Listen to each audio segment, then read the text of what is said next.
Hello, Liệu xin chào bạn. Chào mừng bạn đến với kênh móc len của Dương Liệu Handmade. Video này Liệu sẽ hướng dẫn bạn móc một mẫu túi xách với chủ đề là một vườn bông xinh. Thì để móc mẫu túi xách này, các bạn sẽ chuẩn bị cho mình là len Milk Cotton loại 125g.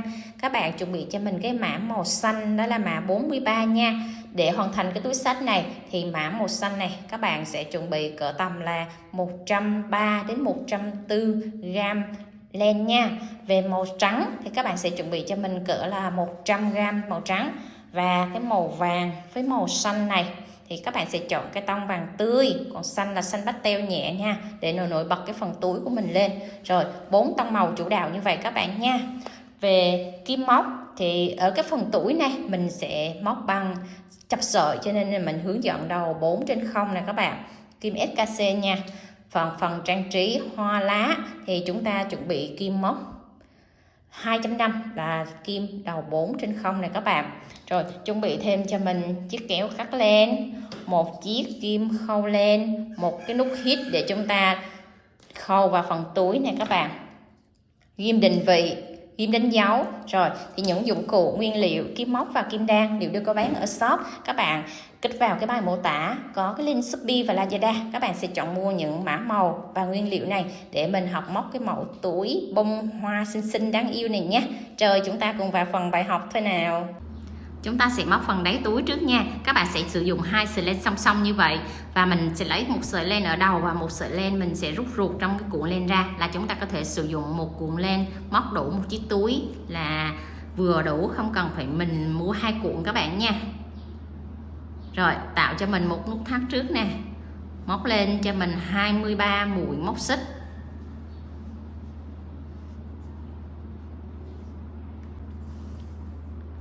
Xong 23 mũi móc xích rồi, các bạn sẽ bỏ trong móc đầu tiên này cho mình, móc vào chân thứ hai này một mũi đơn. Rồi các bạn sẽ móc liên tiếp cho mình 20 mũi đơn ở 20 chân móc như vậy nữa nha. Rồi móc đến chân gần cuối, còn lại một chân cuối các bạn sẽ chừa lại cho mình nha. Đến chân cuối cùng này các bạn sẽ móc vào cho mình là 3 mũi đơn vào chung một chân móc, 1 đơn, 2 đơn, 3 đơn. Rồi quay lại cái mép bên trái này các bạn sẽ móc đối xứng giống như mép bên phải, tức là chân đầu tiên chúng ta móc một mũi đơn nè, rồi mình sẽ móc liên tiếp 20 mũi đơn ở 20 chân móc nữa nha.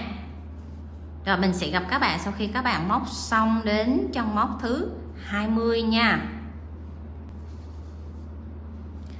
Ở chân cuối cùng này chúng ta sẽ móc 2 mũi đơn vào chung một chân móc.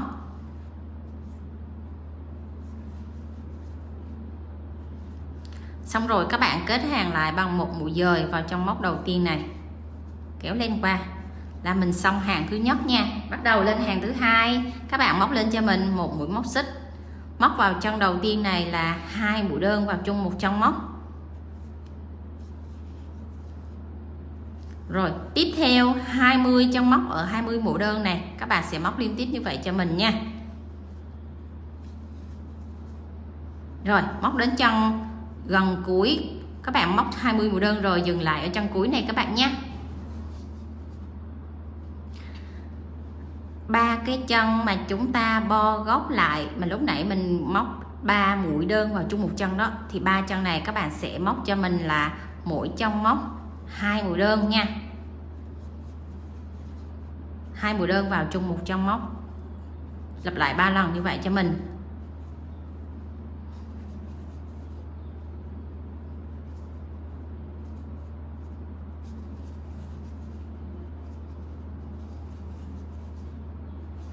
Rồi bắt đầu qua bên chân này chúng ta sẽ móc một mũi đơn bình thường thôi. Rồi các bạn sẽ móc liên tiếp 20 mũi đơn ở 20 chân móc cho mình nha các bạn. Còn lại 2 chân cuối này các bạn sẽ móc cho mình là mỗi chân móc một mũi, mỗi chân móc một cặp mũi đơn. Đó, một mũi đơn rồi. tiếp một mũi đơn nữa nha. Đó, tức là một trong móc các bạn sẽ móc 2 mũi đơn ở liên tiếp 2 chân như vậy.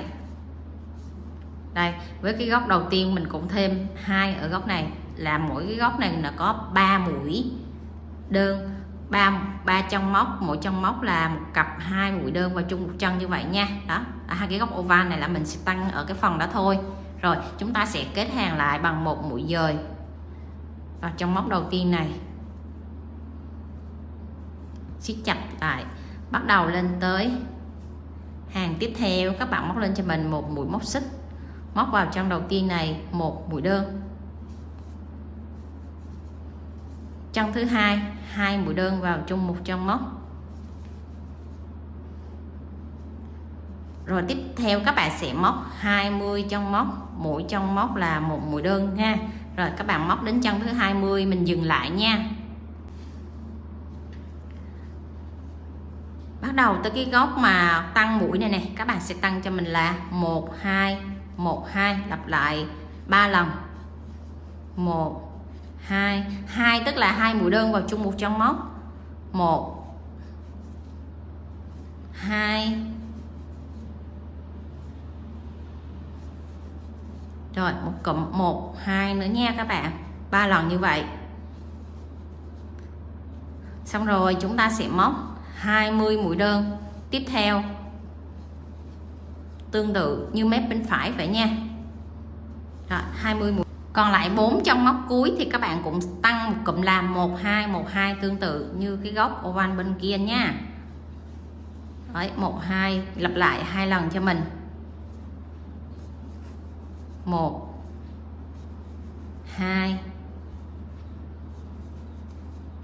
Rồi mình kết hàng bằng một mũi dời luôn. Xong hàng thứ ba, bắt đầu lên hàng thứ tư, các bạn móc tiếp cho mình một mũi móc xích, móc vào chân đầu tiên này một mũi đơn, chân thứ hai một mũi đơn, chân thứ ba 2 mũi đơn vào chung một chân móc. Cứ cái chân nào mình tăng mũi ở hàng dưới thì hàng trên mình tăng đúng vào chân đó là được ha. Rồi từ chân này các bạn sẽ móc tiếp 20 mũi đơn ở 20 chân móc nữa các bạn nha. Mình đã móc xong đến chân 20 rồi, bắt đầu tới cái cụm là tăng là 1 1 2 1 1 2, các bạn sẽ lặp lại 3 lần như vậy nha. 1 1 2, chân nào tăng ở hàng dưới mình sẽ tăng đúng chân đó ở hàng trên là được ha. Rồi lặp lại công thức 1 1 2 như vậy cho mình thêm 2 lần nữa là tổng 3 lần tăng các bạn nha. Các bạn theo dõi không kịp thì các bạn sẽ nhìn công thức trên màn hình để mình móc ha.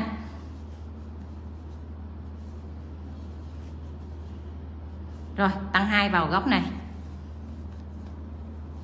Rồi cũng tương tự như mép bên phải, chúng ta cũng móc 20 mũi đơn ở 20 chân móc như vậy nha các bạn. Đến góc cuối này các bạn sẽ tăng cho mình một cụm là 1 1 2, lặp lại 2 lần.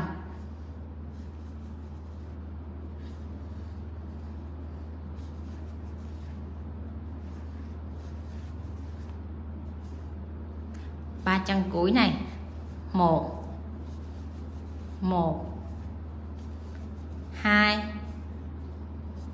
và mình cũng kết hàng lại bằng một mũi dời như vậy. Kết thúc hàng thứ tư, bắt đầu lên hàng thứ năm, các bạn móc lên cho mình một mũi móc xích, và hàng thứ năm này nó sẽ tăng size như sau: 1 1 1, 3 mũi đơn liên tiếp ở 3 chân móc như vậy các bạn nha. Và chân thứ tư chúng ta sẽ tăng 2 nè, một mũi đơn, rồi một mũi đơn vào chung một chân móc nữa. Rồi các bạn sẽ móc liên tiếp 20 mũi đơn ở 20 chân móc nữa như vậy nha. Đó các bạn. Qua cái đoạn tăng ở cái góc oval này, chúng ta sẽ móc ở công thức tương tự như hàng tăng đầu tiên, là chúng ta sẽ móc là 1 1 1 và 2, là 3 chân 1 và 1 chân 2, lặp lại tương tự như vậy 3 lần nha.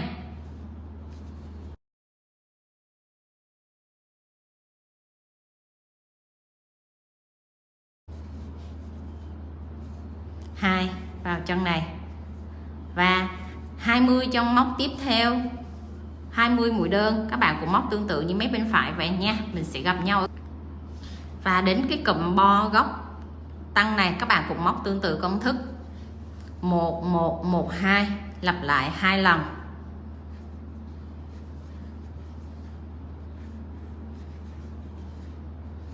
Đó, tăng đúng vào cái chân móc đó các bạn nha. Rồi, 1 nè. 1 1 và 2 tại cái chân cuối đó các bạn. Xong rồi mình kết hàng lại bằng một mũi dời vào trong móc đầu tiên này. Siết chặt lại là chúng ta đã xong cái phần đáy túi nha. Các bạn sẽ đo thành phẩm xem cho mình là cái phần đáy túi này nó đạt kích thước bao nhiêu cm. 22 cm các bạn.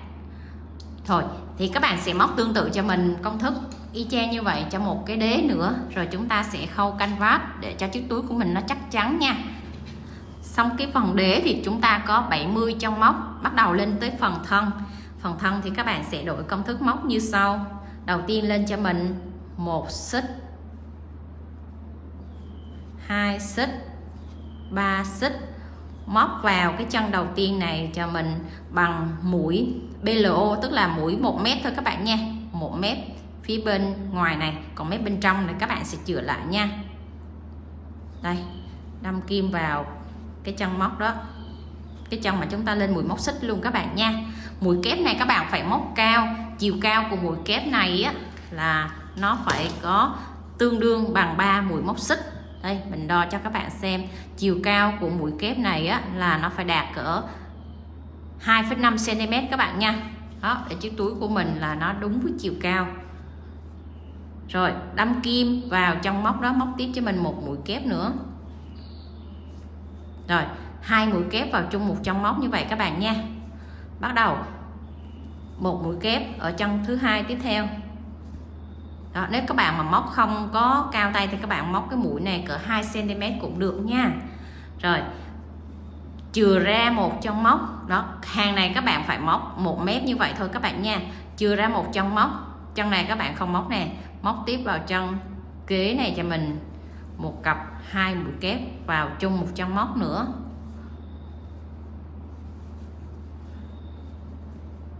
Rồi 2 mũi kép vào chung một trong móc nha. Rồi chân tiếp theo các bạn sẽ móc một mũi kép thôi. Rồi mình cắt ra một chân móc, đâm kim vào chân kế tiếp, chân này bỏ nha, đâm kim vào chân tiếp theo này, một cặp là 2 mũi kép vào chung một chân móc. Rồi một mũi kép ở chân tiếp theo nữa. Các bạn sẽ lặp lại công thức tương tự như vậy nha. Cứ một cụm là một cụm của nó sẽ có 3 kép, nhưng mà một kép nó nằm chung một chân móc, một kép nó nằm rời và cắt ra một chân móc như vậy là các bạn sẽ tạo được cho mình nhiều cụm như vậy ha. Chúng ta móc đến cụm cuối cùng này thì còn lại tới là 2, 4, 5 chân móc, thì chúng ta sẽ phân bổ các cái chân móc như sau. Một mũi kép ở một chân móc, một mũi kép tiếp theo ở một chân móc nữa, một mũi kép tiếp theo ở một chân móc tiếp. Đó là 3 mũi kép ở 3 chân móc nha. Đó là mình ăn gian ở cái chân cuối cùng là như vậy đó các bạn. Đó là mình sẽ dư một chân móc, cho nên là các bạn sẽ móc tản ra 3 mũi ở 3 chân móc như vậy nha, và cách một chân ở đây, cách một chân móc ở đây, chúng ta sẽ kết hàng lại bằng một mũi dời vào chân móc đầu tiên của mũi kép bên này. Đó, mình kết hàng lại bằng một mũi dời như vậy ha, siết chặt lại. Bắt đầu tới hàng thứ hai, các bạn sẽ nối sợi len trắng vào. Sợi len trắng các bạn cũng móc cho mình là 2 sợi chập đôi như vậy nha, tạo cho mình một nút thắt, siết chặt lại và đưa sợi len trắng vào tại trong móc này. Siết cái sợi xanh cho chắc xuống trước để mình móc cái sợi trắng nó không có bị lộ lên trong cái phần mối nối này nha. Siết chặt lại rồi chúng ta sẽ bắt đầu móc cái sợi len trắng nè. Tại trong móc này các bạn sẽ móc cho mình một mũi đơn vào cái kẽ hở này đó các bạn, móc một mũi đơn vào trong cái kẽ hở này nha, lên cho mình một mũi đơn trước. Rồi sau đó các bạn sẽ lên 1 xích, 2 xích, 3 xích. Đây là trong móc đầu tiên nè, mình sẽ ngoắt sợi len, cua lại cái cụm, cua ngược lại các bạn nha. Đây là mình đang móc tới, còn đây là mình sẽ cua ngược lại nè, cua ngược lại cái trong móc bên này, móc cho mình một mũi móc kép.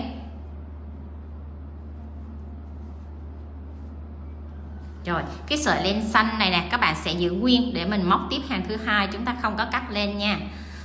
Ở cái hàng trắng này mình sẽ móc bằng mũi kép chéo, đây là mũi kép chéo đầu tiên.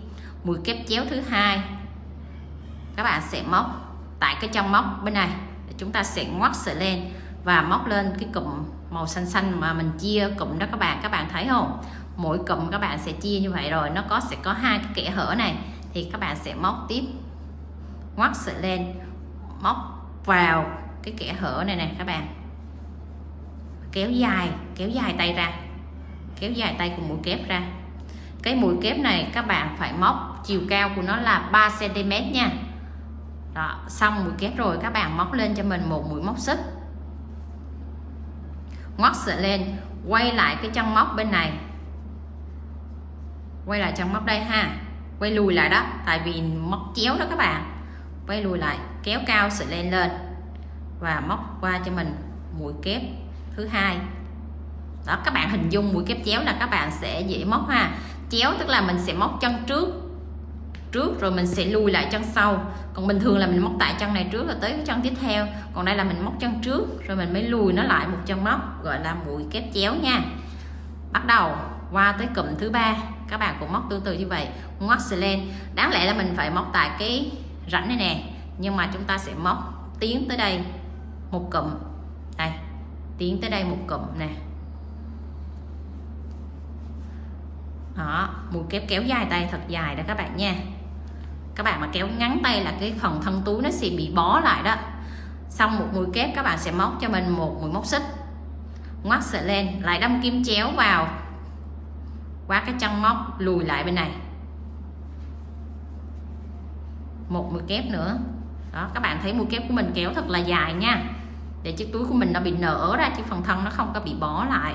Rồi các bạn sẽ làm tương tự như vậy cho mình thôi. Mỗi cụm màu xanh xanh đó các bạn sẽ móc vào đó một mũi kép chéo là được nha. Rồi móc một mũi xích, chính giữa hai mũi kép chéo là luôn luôn có một mũi xích nha.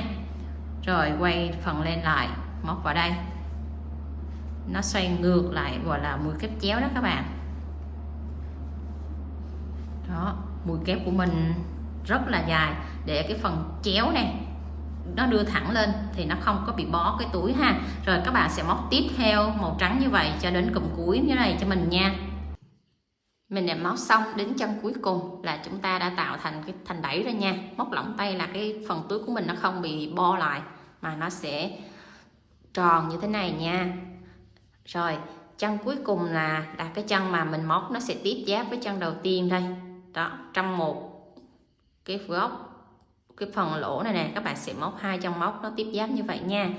Và mình sẽ móc một mũi dời vào ngay cái mũi xích đầu tiên này nè các bạn.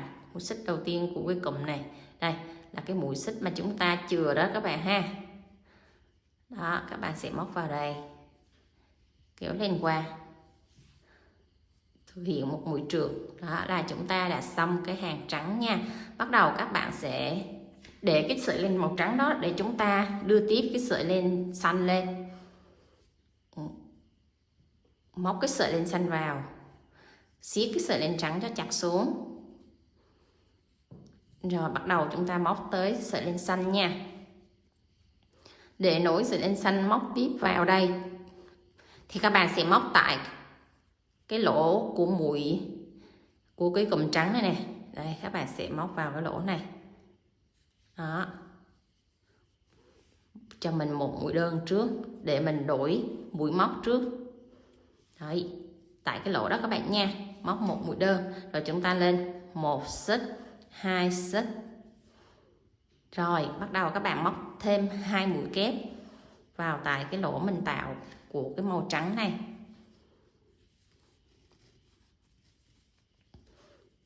Một kép, hai kép,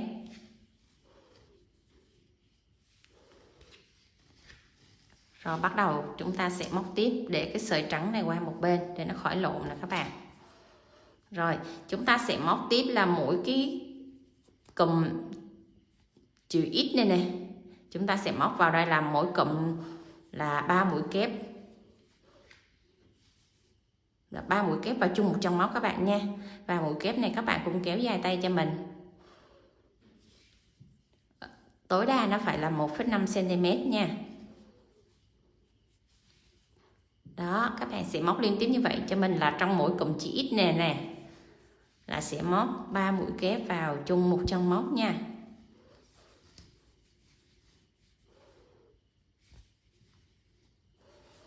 Rồi các bạn sẽ làm tiếp tục như vậy cho mình cho đến hết hàng, là cứ móc mỗi cụm như vậy.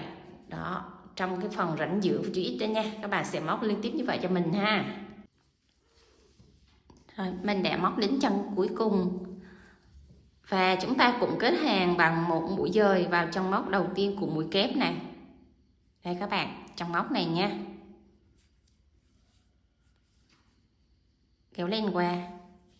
Rồi mình sẽ đẩy cái sợi len màu trắng lên để chúng ta đổi màu lên. Rồi siết cái sợi len xanh cho chặt xuống. Bắt đầu mình sẽ móc cái sợi len trắng, và trước khi móc cái sợi len trắng mình cũng sẽ thực hiện đổi len như sau. Đây, chúng ta sẽ móc vào cái chân đó, các cái rãnh của màu xanh xanh này các bạn. Đây, các bạn sẽ móc xuống đây nha. Khi đổi len các bạn cũng móc một mũi đơn. Đó, tất cả các công thức đổi len cho cái túi này các bạn đều móc một mũi đơn là mình sẽ đổi len được nha. Một mũi đơn xong các bạn sẽ móc 1 xích, 2 xích, 3 xích, ngoắt sợi len. Chúng ta sẽ móc mũi lùi lại, hoặc là mũi chéo đó các bạn. Đây, tương tự giống như hàng dưới nữa nè. Mình sẽ lặp lại tương tự công thức như màu trắng của hàng 1 vậy nha. Rồi, bắt đầu đến chân thứ hai thì các bạn sẽ móc chéo như vậy. Đây, một mũi kép dài,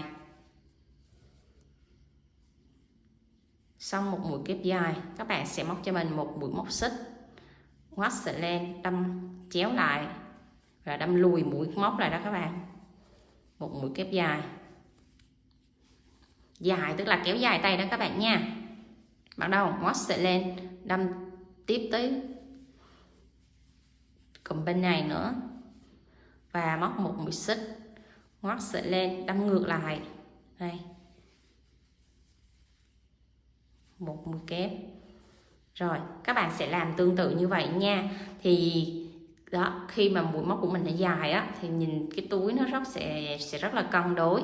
Thì các bạn sẽ lặp lại công thức tương tự cho mình màu trắng đó, các bạn sẽ lặp lại tương tự công thức như hàng thứ nhất vậy đó nha. Các bạn cũng sẽ móc mũi kép chéo, và hàng màu xanh thì các bạn sẽ lặp lại công thức như hàng thứ hai như vậy.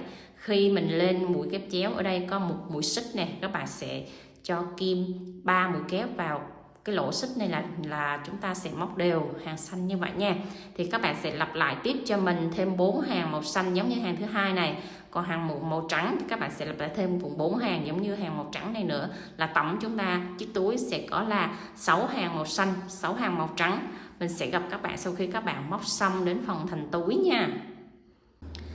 Rồi mình đã móc xong đến hàng thứ 6 đó, màu xanh cũng là đến hàng thứ 6 và màu trắng cũng đến hàng thứ 6 các bạn nha. Đến hàng thứ 6 của màu xanh thì các bạn sẽ cắt lên đi. Còn đến hàng thứ 6 của màu trắng nè thì chúng ta sẽ chốt lên bằng một mũi dời vào ngay cái chân móc của mũi xích giữa hai cái phần dây chéo của màu trắng đó các bạn. Đó, các bạn sẽ móc vào đó một mũi dời, siết chặt lại, móc lên một mũi móc xích nữa, siết chặt lại và chúng ta sẽ cắt lên. Đấy là mình đã hoàn thành xong cái phần túi nha. Siết chặt thật chặt lại các bạn. Rồi sợi len xanh thì các bạn cũng cắt xong. Mình sẽ dùng kim khâu len để mình giấu những cái đoạn mối nối này cho chặt lại các bạn nha. Đến giai đoạn mình khâu canvas vào đáy túi nha. Rồi mình sẽ đo xem cái thành phẩm của mình móc được là bao nhiêu. Là 24 cm bờ ngang. Và phần chiều cao túi là 20 cm các bạn nha. 20 x 24 cm. Rồi thì để khâu phần đáy túi này các bạn phải lộn cái túi mình lại nha. Đây. Và các bạn chuẩn bị cho mình một miếng canvas. Đây, khi mình cắt á, thì cái miếng canvas này nó phải lọt lòng vào trong cái phần đáy như vậy. Và các bạn sẽ cắt cho mình cái miếng ô vuông này nè. Đây là canvas lỗ tròn. Thì các bạn sẽ cắt cho mình cái bề ngang này nè là 15 hàng ô. Và bề dài này nè là 40 hàng ô nha. Các bạn sẽ cắt tỉa lọt lòng như vậy là được. Và bắt đầu mình sẽ khâu ráp nè. Hai cái phần đáy túi đó các bạn sẽ áp vào đây là được nha. Rồi mình sẽ cho kim khâu lên. Rồi, các bạn sẽ đưa cái mặt thuận nó ngửa ra như vậy ha. Cái mặt trái của lên các bạn sẽ áp vào mặt trái này. Mình khâu khoảng đến 2/3 chiếc túi rồi mình mới cho miếng canvas vào các bạn nha. Rồi bắt đầu các bạn sẽ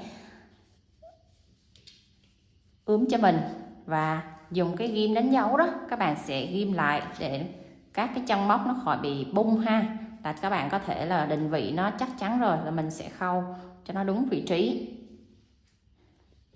Đây, tại chân móc này thì các bạn sẽ ghim vào đây cho hai chân móc nó khớp với nhau để các bạn sẽ làm cái phần đáy túi này nó đẹp và nó đều nha. Rồi mình ghim cố định như vậy rồi đó, là các bạn sẽ khâu từ bên chân này qua bên chân này rất là dễ dàng. Rồi các bạn sẽ thực hiện khâu cho mình là mỗi chân móc một mũi nha. Rồi nhớ là ghim cho chặt cố định rồi chúng ta mới bắt đầu mới khâu nè.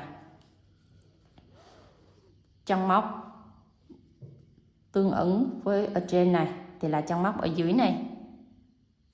Đó, mình để gần lại cho các bạn xem nha. Rồi các bạn sẽ thực hiện khâu cứ mỗi chân móc bên này là mỗi chân móc bên kia. Đó, các bạn sẽ đút kim vào 2 mét len luôn như vậy nha. Đó, khâu ráp bình thường giống như mình hay khâu ráp túi vậy đó các bạn. Đó, các bạn khi các bạn rút đó thì mình rút cũng vừa, đừng có rút chặt quá nha. Rồi, là chúng ta sẽ thực hiện khâu cho đến khoảng 2/3 túi rồi mình cho miếng canvas vào nha. Rồi, khâu được 2/3 túi rồi, các bạn sẽ cho miếng canvas vào nha. Và cho ngửa nó lên như vậy và đút thẳng trực tiếp vào luôn. Cho nó lọt lòng vào trong hai cái miếng đế này. Và chúng ta sẽ bắt đầu khâu tiếp tục như vậy nữa các bạn nha. Đó, rất đơn giản chứ không có khó các bạn nha. Rồi, các bạn khâu đến chân cuối cùng cho mình luôn nha. Khâu đến chân cuối cùng rồi thì các bạn nhớ là thực hiện chốt lên cho mình nha, để nó khỏi bị bung. Đây, các bạn chừa cái lỗ này, mình sẽ vòng lên qua một vòng, siết chặt lại. Đó, là mình đã chốt lên được, không có bị bung rồi nha. Các bạn muốn chắc chắn thì các bạn sẽ thực hiện thêm một vòng nữa. Vì khi chiếc túi của mình mà nó đồ mình để nặng ở dưới đáy đó, nên sẽ đây dễ bung sờ len của mình. Đó, mình siết 2 vòng như vậy cho chắc ăn nha. Rồi các bạn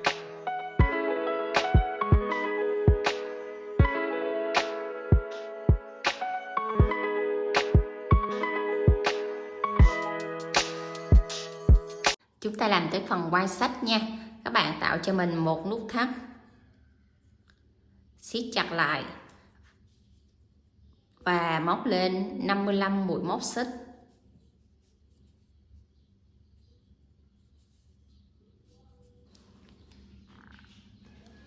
Xong 55 mũi móc xích rồi, các bạn sẽ bỏ chân móc đầu tiên, móc vào chân thứ hai này cho mình một mũi đơn. Và cứ tiếp tục mỗi chân móc một mũi đơn như vậy là chúng ta sẽ có tổng là 54 mũi đơn nha. Rồi các bạn sẽ móc liên tiếp như vậy cho mình cho đến chân cuối cùng, mỗi chân móc một mũi đơn.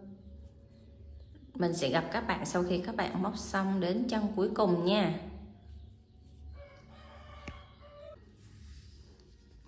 Móc đến chân cuối cùng rồi, các bạn sẽ bắt đầu lên tới hàng thứ hai thì móc lên cho mình một mũi móc xích, quay phần len lại và móc tiếp 54 chân móc mũi đơn tiếp cho mình như vậy nữa nha.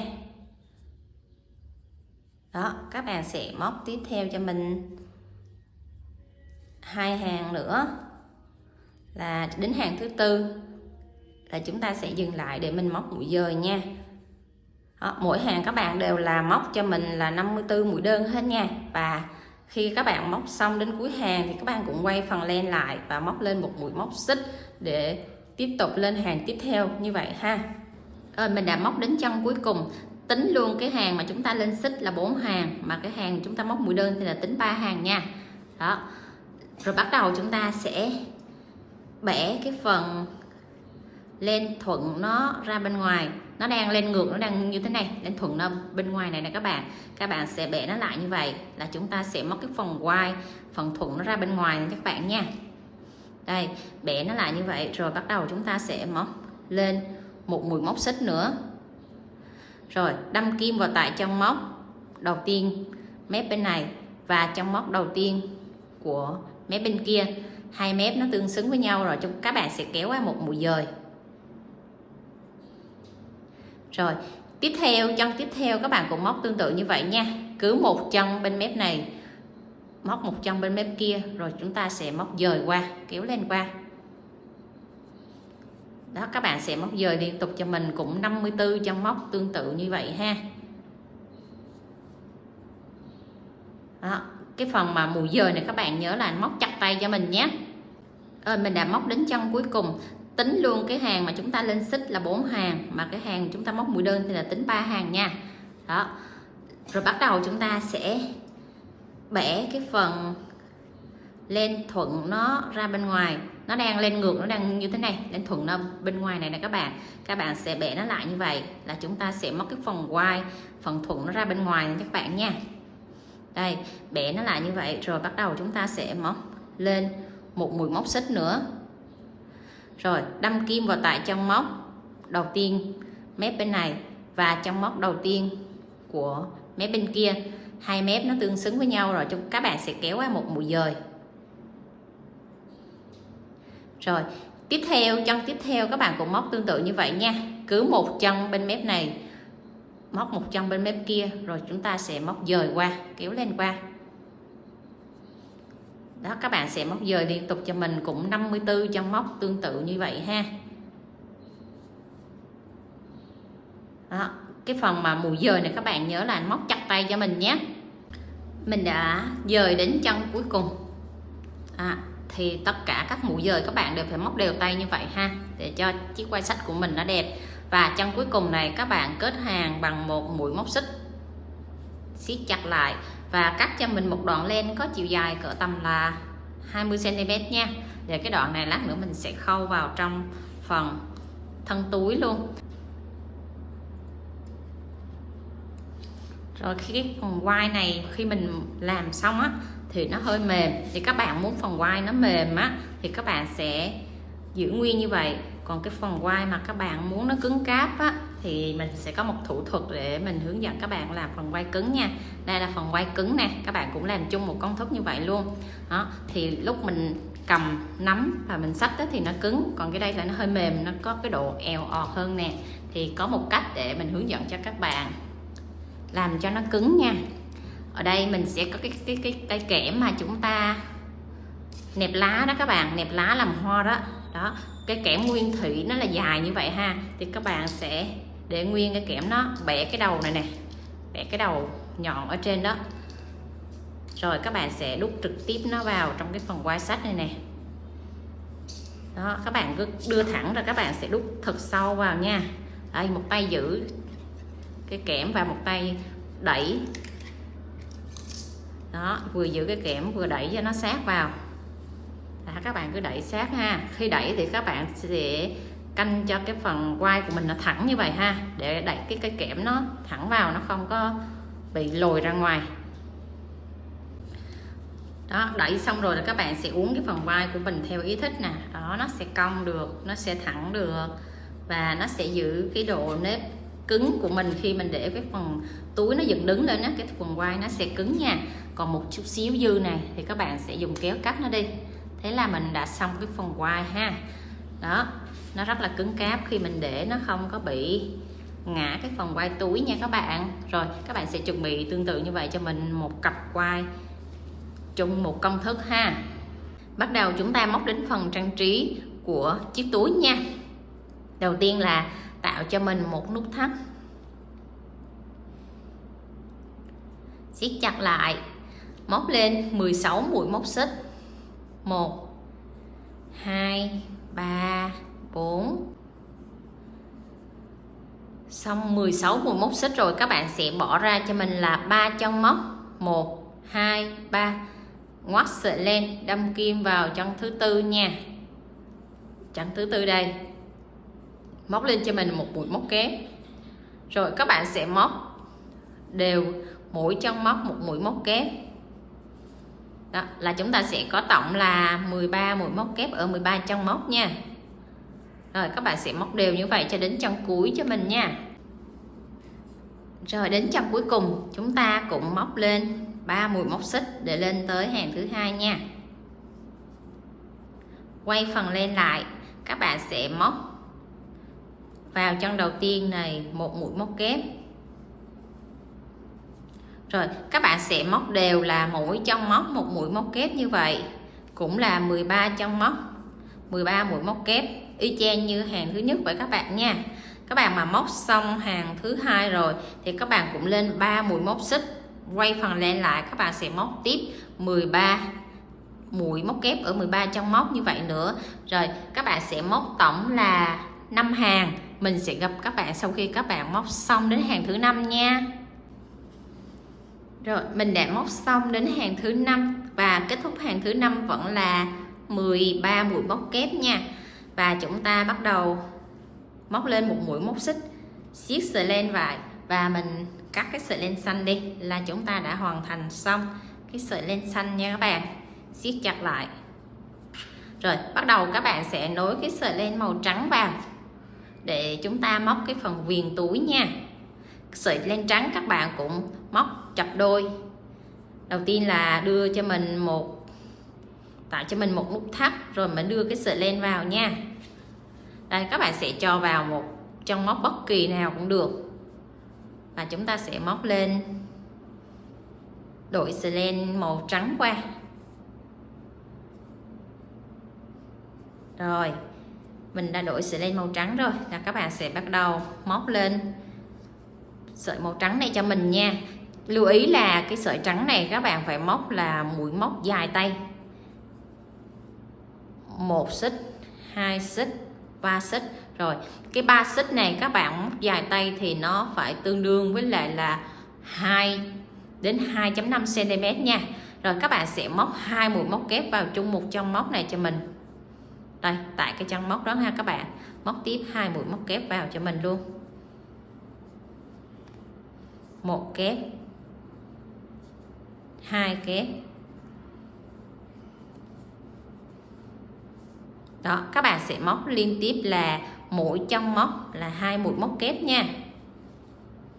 Và lưu ý là phải kéo dài tay như vậy. Đó, các bạn phải lưu ý như vậy nha. Rồi các bạn sẽ móc đều là mỗi chân móc 2 mũi móc kép cho mình.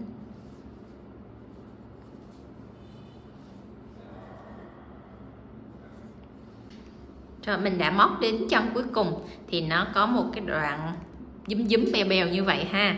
Bắt đầu các bạn sẽ kết hàng lại bằng một mũi dời vào chân móc đầu tiên của mũi kép này, kéo lên qua, siết chặt lại là mình đã xong cái phần viền bèo hàng thứ nhất. Bắt đầu lên hàng thứ hai các bạn sẽ móc cho mình 1 xích, 2 xích, 3 xích.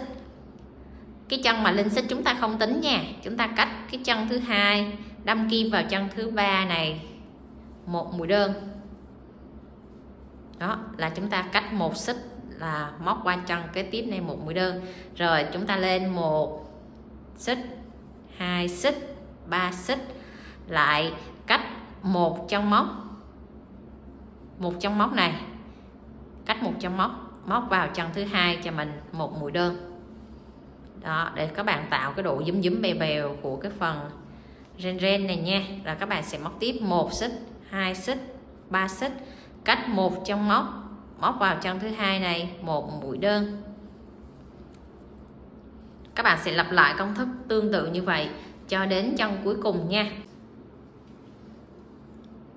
Rồi mình đã móc đến cụm cuối cùng thì còn lại một chân móc này, các bạn sẽ móc 3 mũi móc xích, rồi cách một chân móc và mình sẽ đâm kim vào tại cái chân móc cuối cùng mà chúng ta lên mũi móc xích đầu tiên này. Đó, các bạn sẽ thấy tại cái chân móc đó nha, thì chúng ta sẽ móc vào tại cái chân này.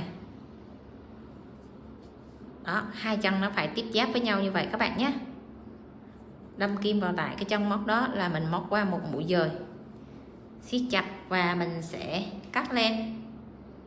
Đó, cái đoạn len này mình sẽ cho nó vào phía sau của cái đoạn trang trí này nha, siết chặt lại và ngoắt sợi len mình cho nó xuống phía dưới này. Các bạn có thể giấu len cũng được, hoặc là mình sẽ cho nó xuống phía dưới này để lát nữa mình dán trang trí thì nó sẽ nằm ở phần dưới túi nha các bạn. Khi móc xong thì nó sẽ có một độ dúm bèo bèo như vậy, là để mình cho vào chiếc túi nó sẽ rất là cưng nha. Rồi về phần trang trí thì các bạn sẽ chuẩn bị cho mình tất cả là 2, 4, 6, 7 bông hoa nha. Bông hoa thì các bạn sẽ móc nhị vàng cánh trắng, nhị trắng cánh vàng và nhị xanh cánh trắng, nhiều loại như vậy để mình trang trí lên thành một rừng bông nha. Về chiếc lá thì các bạn sẽ chuẩn bị cho mình khoảng tầm 11 đến 12 chiếc lá để chúng ta sẽ trang trí vào trong cái phần miếng ô vuông này. Thì cái video mà mình hướng dẫn móc bông hoa và chiếc lá này mình để cái link ở dưới bài mô tả, các bạn sẽ xem vào cái phần link đó để các bạn móc bông hoa và chiếc lá này nha. Tại vì thời lượng video nó quá dài cho nên là mình sẽ tách ra cái phần hướng dẫn trang trí của hoa và lá này ở một video riêng nha các bạn. Rồi các bạn sẽ đính từ từ ước lượng trước rồi mình mới dán cái bông hoa và chiếc lá vào sau nha. Các bạn sẽ ướm thử để coi cái vị trí của mình nó đặt như vậy là nó đẹp chưa, rồi mình hãy bắt đầu dán trang trí. Rồi thì các bạn sẽ xếp nó thứ tự như vậy, rồi các bạn sẽ cho lá nó vào nè. Đó, các bạn thấy nó hợp, nó đẹp rồi thì chúng ta sẽ bắt đầu phải dán trang trí từ từ như vậy nha. Đó, các bạn sẽ xếp từ từ vào rồi các bạn thấy nó vừa vặn, nó khớp, rồi mình bắt đầu mình dán trang trí. Thì mình sẽ hướng dẫn cho các bạn cách dán trang trí một bông hoa và một chiếc lá trước.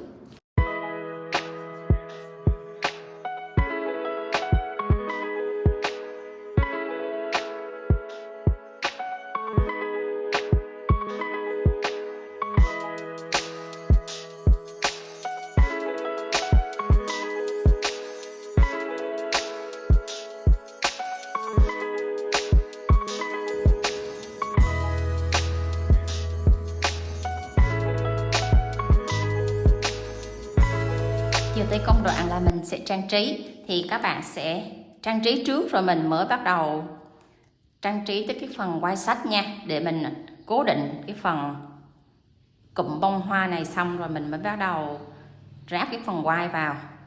Đây, các bạn sẽ cho nó vào cái vị trí ở giữa trung tâm như vậy nha.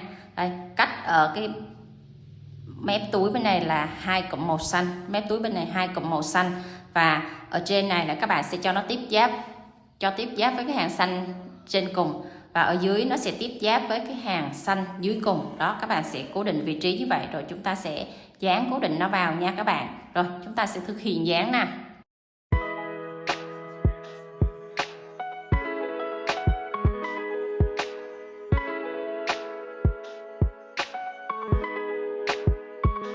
Khi dán mà các bạn muốn dán cho nó đẹp, nó chính xác là các bạn nhớ là cho len vào trong túi cho nó căng cái túi lên thì mình mới cố định được cái phần viền hoa này để mình dán nó khỏi phải lệch vị trí nha. Và các bạn sẽ cho keo vào từng cái phần viền này rồi chúng ta áp sát nó vào thôi là được.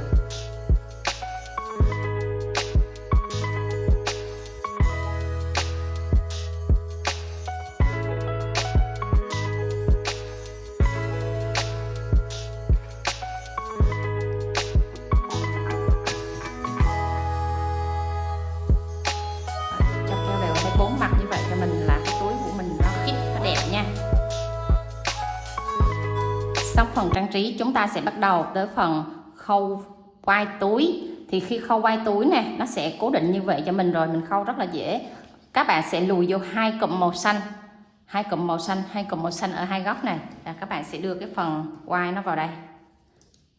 Đó, nó sẽ vừa đúng tại cái vị trí mà cái phần viền bèo trắng của mình nó đi thẳng lên đó các bạn nha. Đó, vào hai cụm xanh như vậy. Rồi, bắt đầu chúng ta sẽ khâu một phần quai trước cho các bạn xem nha.